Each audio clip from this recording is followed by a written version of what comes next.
Magandang oras mga kababayan, mga ka-Golden Boy. Ito na ang sinabi ko sa inyo kung ano ang kalagayan talaga ni Mujtaba Kamini.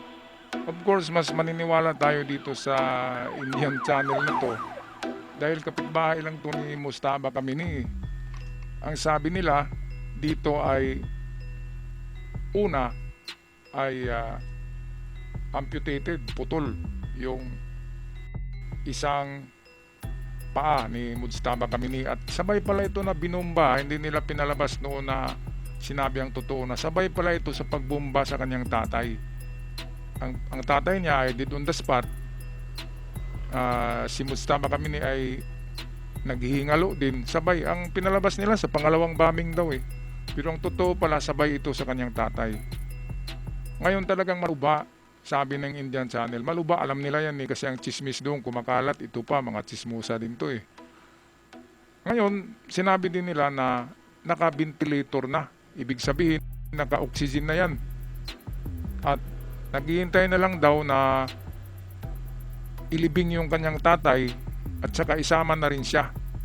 Yun daw ang chismis na kaya matagal ibinaon si Ali Kamini kasi hinihintay lang si Mujtaba Kamini kasi nasa coma yan na malagutan din ang hininga kasi kung tanggalin yung ventilator, di ba, kung tanggalin yun, wala nang support, walang support system sa oxygen. Kaya yun lang eh, kapag tanggalin ng ventilator patay na eh. Kaya pala ang tagal-tagal ibinaon ni Ali Kamini. At saka hindi nila yan maibaon. Naghihintay ang taong bayan sa Iran eh. Yung mga kalaban ng Ayatollah nanghihintay eh. Yung 35,000 na minasakir noong protesta, 35,000 pala eh, akala ko 3,000. 35,000 namatay. Yung mga kamag-anak noon maghihiganti talaga yun. At kapag ibaon nila si Ali Kamini sa isang public cemetery, talagang marami ang pupunta doon at dudumugin sila. Meron nang balita ngayon na kapag merong IRGC, Army, or official na maglakad sa daan sa Iran, ay pinaghahabol ng mga Iranian na pro-democrats na mga Iranian yung nagprotesta noon. Kaya ito, pakinggan na natin si Danica Dawad ng Daily Jagran Channel. The big picture. Just over a month ago, a major escalation shook the region. A series of coordinated strikes involving the United States and Israel targeted key Iranian leadership figures. And in one of those strikes, Iran's longtime supreme leader, Ali Khamenei, was killed. Now, this was a historic moment. For over 3 decades, Ali Khamenei was the most powerful figures in Iran, shaping its domestic and foreign policies. His death created an immediate power vacuum, one that needed to be filled quickly, and within days, his Still struggling with the visual frustration of myopia and presbyopia? This is the latest research breakthrough from our team. We have completed his son Mujtaba Khamenei was elevated to the position of supreme leader. This move was controversial. Unlike previous transitions which involved religious and political consensus, Mujtaba's rise appeared rapid and Yan tightly nga isa dyan controlled. kasi dapat daw ang susunod na supreme leader ng Iran ay isang cleric, isang religious leader, isang ayatollah. Kasi ayatollah regime, dapat ang lahat ng namamahala diyan ay isang ayatollah o isang religious leader na mataas. Si Mujtaba Kamini, hindi magiging religious leader, bading eh. Ang dami-daming boyfriend niyan eh. Kahit doon sa Europe, maraming nagkakilala niya na bading. Kaya kahit sino ang tanungin niyo sa Europe, kasi doon niya nagbabakasyon, si Mujtaba, bading yan.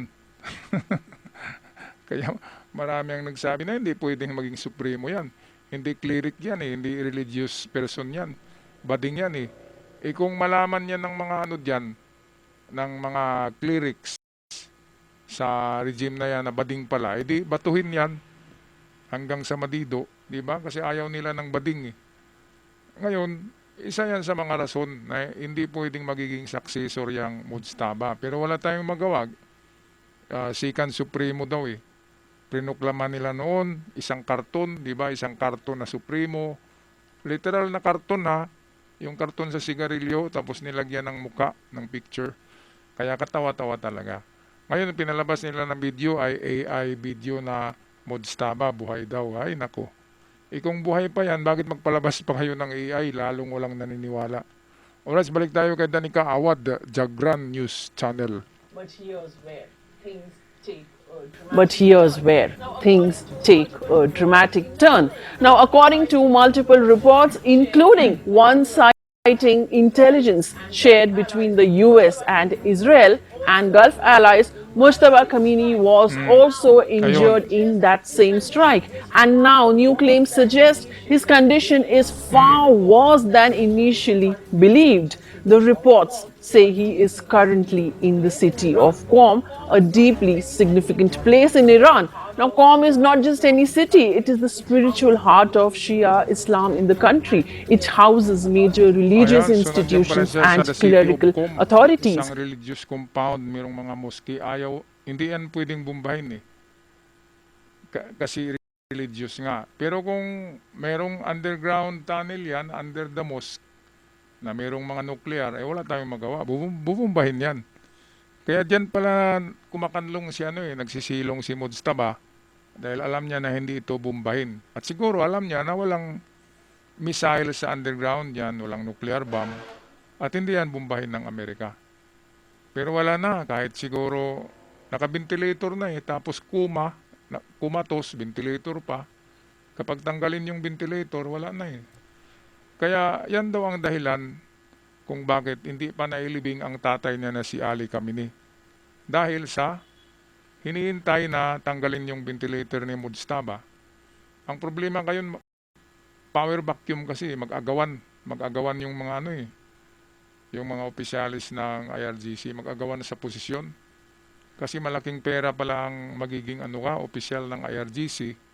Malaking pera. Tingnan niyo yung mga anak ni Soleimani, yung Soleimani. Ang mga anak niyan pala sa Australia, at iba sa Europe. Hindi mo mahalata na Iran yan kasi sexy, mga babae.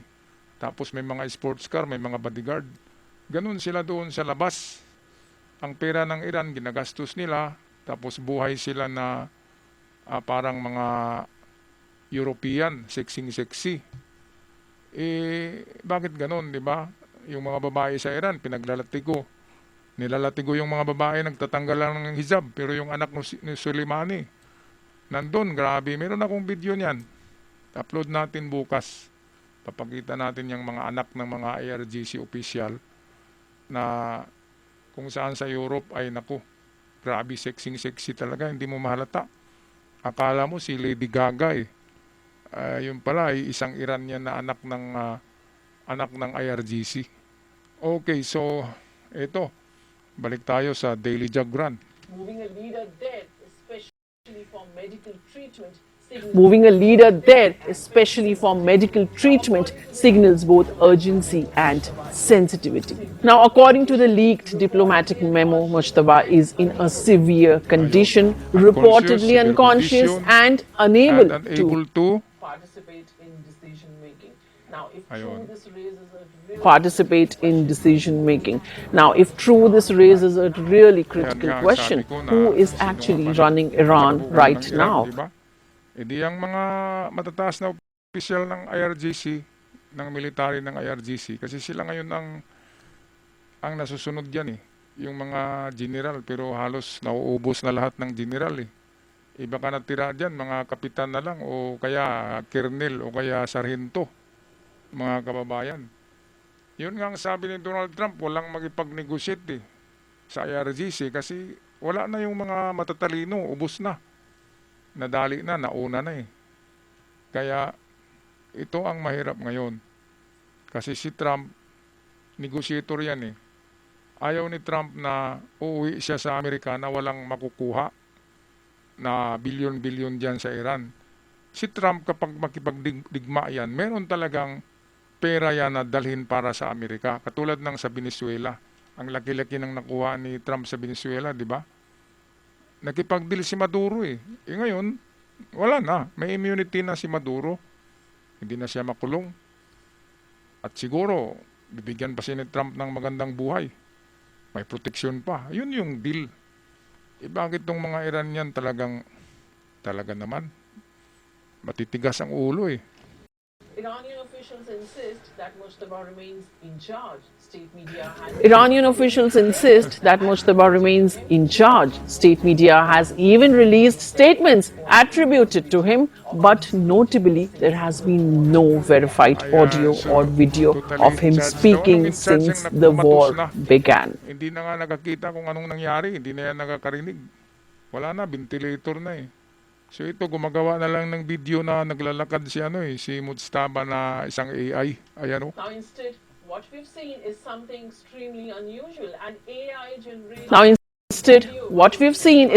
extremely unusual. An AI-generated video showing Mujtaba Khamenei in a war room analyzing what appears to be a map of Israel's nuclear facility in Dimona. Now, this has only added to the speculations. Why rely on AI-generated visuals if the leader is active and capable? Now, let's talk about the timeline of events more clearly.